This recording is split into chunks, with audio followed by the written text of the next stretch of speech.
La popularidad de la emblemática maravilla antigua de Egipto ha cambiado con las arenas a lo largo de los siglos. Esto es lo que sabemos al respecto, gracias a años de trabajo de detective arqueológico. Con cuerpo de león y rostro de rey, la Gran Esfinge se ha convertido en un símbolo reconocible al instante del antiguo Egipto, inspirando grandes réplicas en todo el mundo, desde Las Vegas, Nevada, hasta Lanzhou, China. Durante miles de años, este enorme monumento se encuentra a los pies de las pirámides de Giza, protegiendo la necrópolis. La popularidad de la Esfinge aumentó y disminuyó, al igual que las arenas del desierto que la envolvieron durante los períodos de abandono. Cuando la Esfinge reaparecía, despertaba curiosidad y asombro en quienes contemplaban su forma colosal. Los arqueólogos creen que la Gran Esfinge fue construida durante el reino antiguo de Egipto por el faraón Kefren de la Cuarta Dinastía. Es una de las obras de escultura monumental más antiguas del mundo y una de las más grandes. Mide más de 65 pies de alto, desde la base hasta la cima de la cabeza, y 240 pies de largo, desde las patas delanteras hasta la cola. Gran parte de la Esfinge fue tallada directamente en la roca caliza de Giza y luego complementada con más bloques de piedra caliza. La cabeza de la Esfinge tiene un aspecto real y lleva algunos símbolos tradicionales de la monarquía del antiguo Egipto. Lleva el nemes, un tocado de tela que llevaban los faraones egipcios. En la frente de la Esfinge se pueden ver los restos de una cobra real tallada, o uraeus. Los rasgos faciales humanos son masculinos. El tiempo le ha robado a la Esfinge su nariz y su barba real, pero el resto de sus rasgos permanecen bien definidos a pesar de la erosión. Dos enormes patas se extienden ante el cuerpo leonino de la Esfinge. Una cola lo envuelve. Gran parte de la carrocería estuvo revestida con bloques de piedra caliza de alta calidad de la cantera de Tura. Esta capa superficial se ha ido deteriorando con el tiempo.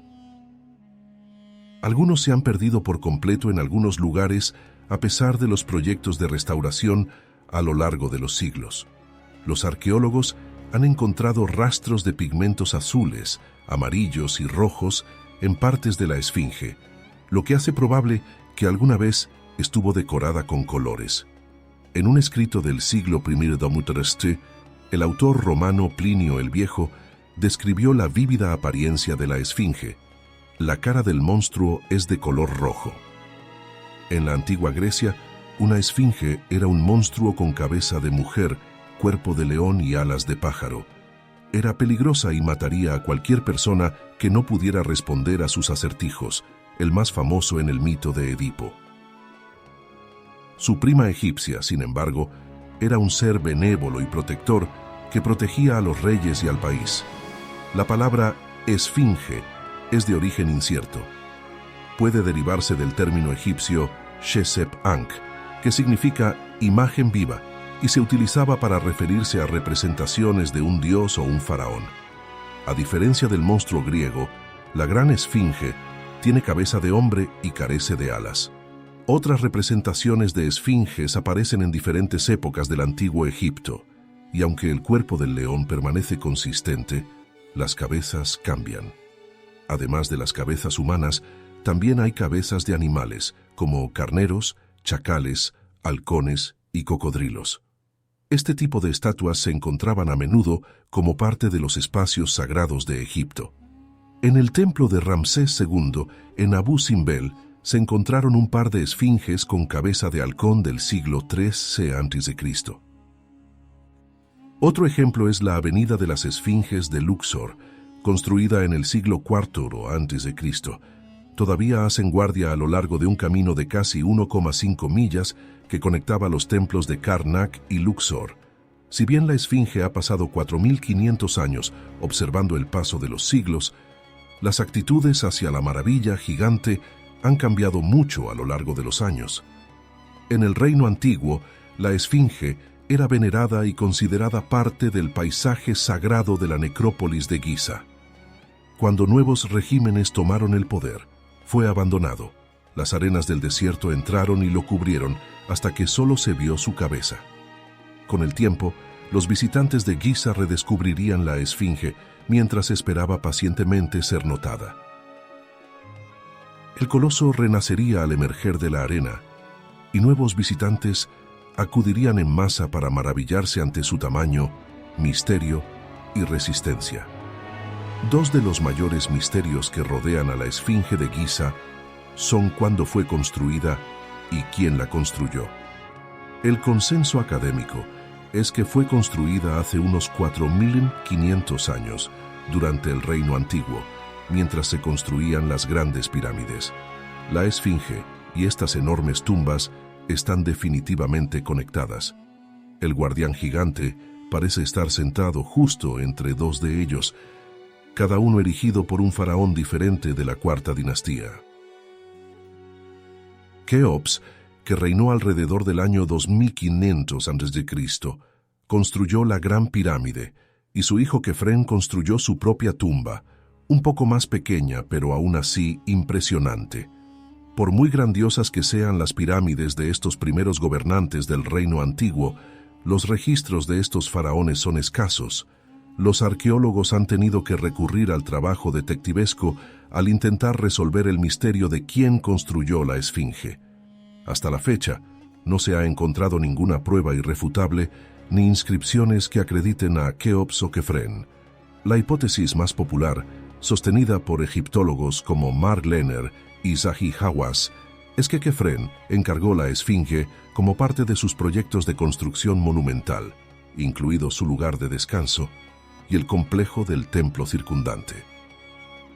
Estos estudiosos han estudiado los restos de la necrópolis y las distintas estructuras que cada rey encargó allí.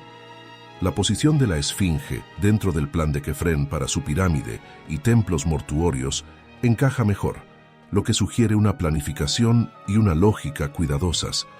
Creen que la propia esfinge fue tallada en una enorme pieza de piedra caliza que probablemente quedó expuesta mientras los trabajadores extraían grandes trozos de roca para la construcción de templos cercanos. Algunos han propuesto una datación mucho más temprana, basándose en la estela del inventario, un texto de alrededor del 670 a.C., milenios después de los acontecimientos que describe. Sugiere que la esfinge fue restaurada en la época de Keops, lo que implica que el monumento existió antes de estos primeros faraones. Esta estela, sin embargo, está llena de anacronismos, lo que lleva a muchos expertos a tratar el texto con una buena dosis de escepticismo. Frente a la gran esfinge se encuentran los restos de un templo que probablemente se inició al mismo tiempo que la gigantesca escultura. Aunque el edificio nunca se completó, se cree que fue consagrado. Los arqueólogos han encontrado representaciones de diferentes aspectos de la divinidad solar Re. La esfinge, situada detrás del santuario, habría formado parte de este conjunto sagrado.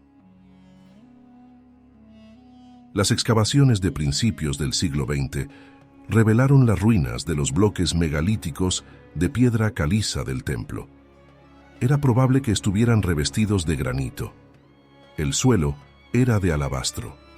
Según los egiptólogos alemanes Herbert Ricke y Siegfried Schott, las 24 columnas del patio central del templo pueden representar las 24 horas del día. Frente a ellos se podrían haber colocado estatuas del faraón. En el centro había un altar. El templo tenía dos santuarios, uno oriental y otro occidental. El primero pudo haber estado dedicado al dios sol de la mañana, Khepri, y el segundo al dios sol de la tarde, Atum. Es probable que ambos santuarios estuvieran cerrados, mientras que el área central habría estado abierta al cielo. Al mediodía, habría dejado brillar la luz del poderoso dios solar Re en el cenit de su curso diario.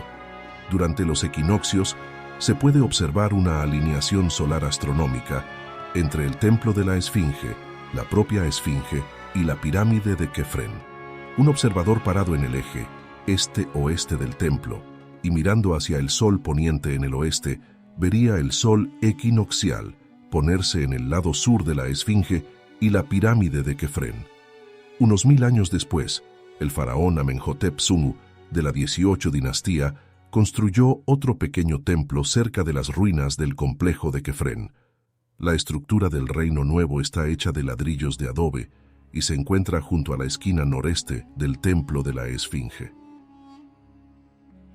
Estaba dedicado al dios Haremaket, Horus en el horizonte, que entonces estaba asociado con la Esfinge. Tras la decadencia del antiguo reino, la Esfinge y las estructuras que la rodeaban fueron abandonadas y cayeron en ruinas. Permanecieron inactivos durante siglos mientras las arenas del desierto se acumulaban a su alrededor. La Esfinge renacería durante el Imperio Nuevo, cuando un joven faraón usó la Esfinge para vincular su reinado al de los reyes de antaño. Entre las patas de la Esfinge se encuentra la estela del sueño de Tutmosis IV.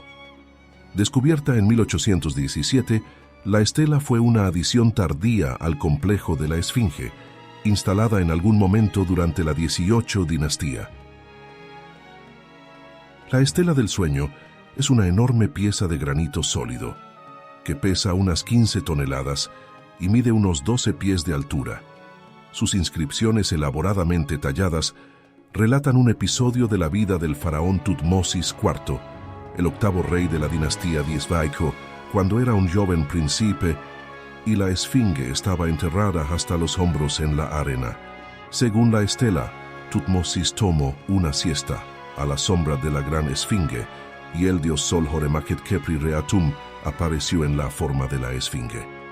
El dios le dijo al príncipe que si limpiaba la arena de la estatua, nombraría rey a Tutmosis. El final de la historia se ha perdido en el tiempo, ya que la inscripción se ha desgastado. Tutmosis IV utilizó el relato del sueño para legitimarse como rey. No había sido el primero en suceder a su padre Amenhotep II. El sueño, real o no, sirvió como propaganda para vincular al nuevo faraón con lo divino y su antigua herencia real. Luego, el faraón inició un proyecto de restauración de la Esfinge, ayudándola a resurgir de la arena. Como parte de esta restauración, los estudiosos creen que Tutmosis IV tenía una barba trenzada de piedra adherida a la barbilla de la Esfinge. El vello facial se cayó, pero en 1817 se descubrieron fragmentos del mismo. Tras un gran resurgimiento del interés durante el Imperio Nuevo, la Esfinge cayó en otro largo periodo de abandono. La arena se acumuló hasta que solo se pudo ver su cabeza. A pesar de su semienterramiento, la Esfinge todavía exudaba poder. En los siglos XII y XIII se registró que los lugareños hacían ofrendas a la Esfinge para inundar el Nilo y aumentar las cosechas. En el siglo XI, el geógrafo norteafricano Al-Idrisi relató que quienes deseaban obtener puestos en el califato Fatimi, con sede en Egipto, se presentaban ante la Esfinge. El monumento ejerció una gran fascinación entre los visitantes europeos. El explorador francés André Tevet describió la Esfinge en su Cosmografía del Levante, publicada en 1556, como la cabeza de un coloso.